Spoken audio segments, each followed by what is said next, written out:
Hi friends, ഇന്ന് ഞാൻ നിങ്ങളുടെ മുന്നിൽ തയ്യാറാക്കുന്നത് ഒരു ഡെസേർട്ടാണ്, ക്യാരറ്റ് ഹൽവ. ഇത് നമുക്ക് വളരെ സിമ്പിളായിട്ട് നമുക്ക് വീട്ടിൽ തയ്യാറാക്കാവുന്നതാണ്. ഇത് സാധാരണയായിട്ട് നമുക്ക് വാനില ഐസ്ക്രീം വിത്ത് ക്യാരറ്റ് ഹൽവ ആണ് നമുക്ക് ഡെസേർട്ടായിട്ട് ഉപയോഗിക്കാവുന്ന ഉത്തമമായ മാർഗം. പിന്നെ നമുക്ക് ഡെസേർട്ടായിട്ട് സ്പെഷ്യലായിട്ട് ഡെസേർട്ടായിട്ട് നമുക്ക് ഉപയോഗിക്കുകയും ചെയ്യാം. ഹായ് ഫ്രണ്ട്സ്, എൻ്റെ പേര് മോൻസി.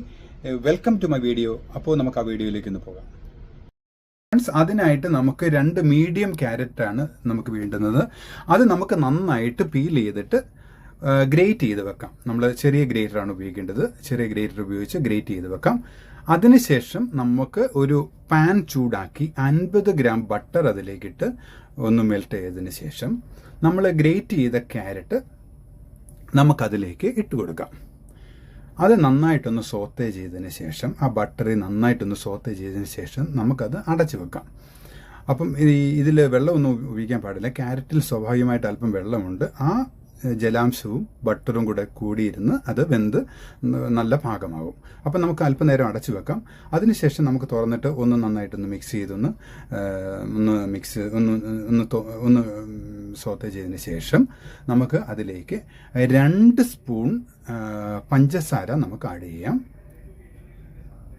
അതിനുശേഷം നമുക്ക് 2 സ്പൂണ് മിൽക്ക് പൗഡർ നമുക്കതിലേക്ക് ആഡ് ചെയ്യാം. എന്നിട്ട് നമുക്ക് നന്നായിട്ട് മിക്സ് ചെയ്തെടുക്കാം. അതിനുശേഷം നമുക്ക് അല്പം ഏലക്ക പൗഡർ നമുക്കതിലേക്ക് ചേർത്ത് കൊടുക്കാം. അല്പം ഏലക്ക പൗഡർ നമുക്കതിലേക്ക് ചേർത്ത് കൊടുക്കാം. അപ്പോൾ നന്നായിട്ട് മിക്സ് ചെയ്തതിന് ശേഷം നമുക്കതിലേക്ക് അല്പം പറങ്ങേണ്ടി കാഷ്നട്ട് നമുക്കതിലേക്ക് ഇട്ട് കൊടുക്കാം. അല്പം മുന്തിരി, ഉണക്കമുന്തിരി നമുക്കതിലേക്ക് ചേർത്ത് കൊടുക്കാം. ഇപ്പം നമ്മുടെ ക്യാരറ്റ് ഹൽവ റെഡി ആയിട്ടുണ്ട്. അപ്പം ഇത് നന്നായിട്ട് നമുക്ക് മിക്സ് ചെയ്യാം. അതിനുശേഷം നമുക്കൊരു സ്കൂബർ ഉപയോഗിച്ച്, നമുക്ക് ഐസ്ക്രീം സ്കൂബർ പോലത്തെ ഒരു സ്കൂബർ ഉപയോഗിച്ച് നമുക്കിത് സ്കൂബ് ചെയ്തിട്ട് നമുക്ക് പ്ലേറ്റിലേക്കോ ഡിഷിലേക്കോ മാറ്റാവുന്നതാണ്. അതിൻ്റെ കൂടെ നമുക്ക് ഐസ്ക്രീമും നമുക്ക് അതിൻ്റെ കൂടെ ചേർത്ത് കോമ്പിനേഷനായിട്ട് കഴിക്കാവുന്നതാണ്.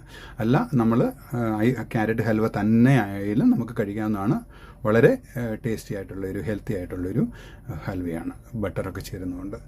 അപ്പോൾ ഇതിൻ്റെ പുറത്ത് നമുക്കൊരു ഗാർണിഷായിട്ട് നമുക്ക് almond flakes, toasted almond flakes നമുക്ക് ഇട്ട് കൊടുക്കാം. അപ്പോൾ നമ്മുടെ ക്യാരറ്റ് ഹൽവ റെഡിയാണ്. അപ്പോൾ ഫ്രണ്ട്സ്, ഈ വീഡിയോ ഇഷ്ടപ്പെട്ടെന്ന് കരുതുന്നു. അടുത്തൊരു വീഡിയോയിൽ കാണാം. Thank you very much.